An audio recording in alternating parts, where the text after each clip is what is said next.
Murshidabad ভরতপুরে suspended Trinamool বিধায়ক হুমায়ুন কবির সম্প্রতি বলেছেন তার দলের সমর্থন ছাড়া 2026-এর কেউই মুখ্যমন্ত্রী হতে পারবে না। অর্থাৎ তিনি একেবারে পরোক্ষভাবে বুঝিয়ে দিলেন যে তার দল 2026-এ বিধানসভায় এমন সংখ্যক আসন নিয়ে তারা বিধানসভায় ঢুকবেন যেখানে তাদের সমর্থন লাগবেই। অর্থাৎ আরও পরিষ্কারভাবে বলা যেতে পারে যে হুমায়ুন কবিরের দল 2026-এ সরকার গড়ার নির্ণায়ক হবে। এখন হুমায়ুন কবিরের এই ধরনের মন্তব্য তিনি করছেন, তার উচ্চাশা উচ্চাকাঙ্ক্ষা দুটোই থাকতে পারে, দিবা স্বপ্নও তিনি দেখতে পারেন, কিন্তু বাস্তব যেটা সেটা হচ্ছে যে পশ্চিমবঙ্গে বিধানসভার আসন বিন্যাস এমনভাবে যেখানে মুসলিমরা প্রায় 100টি আসন তাদের দ্বারা পরিচালিত হয়। অর্থাৎ যদি ধরে নেওয়া যায় যে মুসলিমরা কোনো একটি সংগঠন নতুনভাবে তৈরি করে তারা 60 থেকে 70টা আসন বিধানসভায় তারা জয়ী হতে পারে, তাহলে কিন্তু সত্যি সত্যি এই সংখ্যক মুসলিমদের যে সংগঠন তারা নির্ণায়ক হয়ে উঠতে পারে।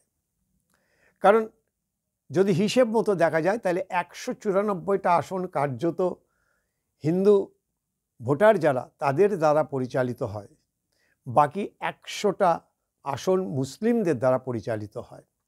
সেক্ষেত্রে মুসলিমরা যদি 60 থেকে 70 বা তার বেশি আসন যদি তারা কোনো একটি সংগঠনের কে সামনে রেখে তারা যদি দখল করতে পারে বা বিধানসভার আসন জয়ী হতে পারে, তবেই কিন্তু এই যে ইকুয়েশন অঙ্ক সেটা কিন্তু হয়ে উঠতে পারে।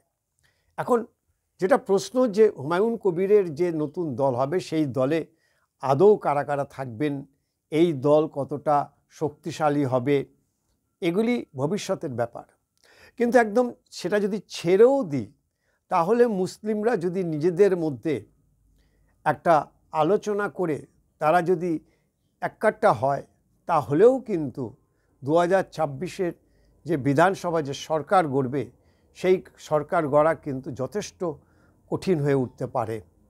কারণ ওই যেটা অঙ্কটা বলা হলো যে 100টা মুসলিমদের যে ডমিনেশন রয়েছে, যে ডমিনেট করে যে আসনগুলি, সেই আসনগুলি যে মুসলিমদের দখলে 60 থেকে 70টা আসন বা তার বেশি আসন যদি তারা পেয়ে যায়, সেক্ষেত্রে তারাও কিন্তু একটা দাঁড়িপাল্লা ওজনের মতো তারা নিজেদেরকে সেই ওজনে মাপতে পারে। সেক্ষেত্রে সরকার গড়ার জন্য তাদের সহযোগিতাও লাগতে পারে। আবার অন্যভাবে যদি বলা যায় যে যদি মুসলিমদের সহযোগিতা নিয়ে ফের তৃণমূল কংগ্রেস ক্ষমতায় আসে এবং যথারীতি সে 200-র বেশি আসন পায়, সেক্ষেত্রে মুসলিমরা যদি দাবি করে যে নতুন পোস্ট তৈরি করে উপমুখ্যমন্ত্রী তাদের থেকে করতে হবে, যেটা আওয়াজ শোনা যাচ্ছে, সেটাও কিন্তু তখন একটা তৃণমূলের কাছে চিন্তার বিষয় হয়ে দাঁড়াবে। রাজ্যের মানুষের কাছে উপমুখ্যমন্ত্রী পদ তৈরি করে এবং সেখানে কোনো মুসলিম কমিউনিটি, কোনো সম্প্রদায়ের কাউকে যদি সেই পদে যদি বসানো হয়, সেক্ষেত্রে রাজ্যের একটা তীব্র প্রতিক্রিয়া সৃষ্টি হবে। ফলে 2026-এর বিধানসভা নির্বাচন যথেষ্ট অর্থবহ এবং তাৎপর্যপূর্ণ। একেবারে পরিষ্কার মেরুকরণ একদিকে যেমন হয়ে গেছে, তেমনি তৃণমূলের বিরুদ্ধে মুসলিমদের কিছু মানুষ, মুসলিমদের একটা অংশ মুখ খুলতে শুরু করেছে। পাশাপাশি রয়েছে আসাদুদ্দিন ওয়াইসির মিম, তাদের এখানে তারা যেভাবে বিহারে ভোটটা করতে চেয়েছে পেরেছে, সেই ভোট তারা এখানে করতে চাইছে। এখন এত কিছু অঙ্ক মাথায় নিয়ে কিভাবে এগোবে শাসক দল অর্থাৎ তৃণমূল কংগ্রেসের সুপ্রিমো মমতা ব্যানার্জি, যিনি একেবারে গ্রেট পলিটিশিয়ান, ভারতবর্ষের রাজনৈতিক ইতিহাসে তার মতো রাজনীতিবিদ সত্যি সত্যি পাওয়া দুষ্কর ব্যাপার।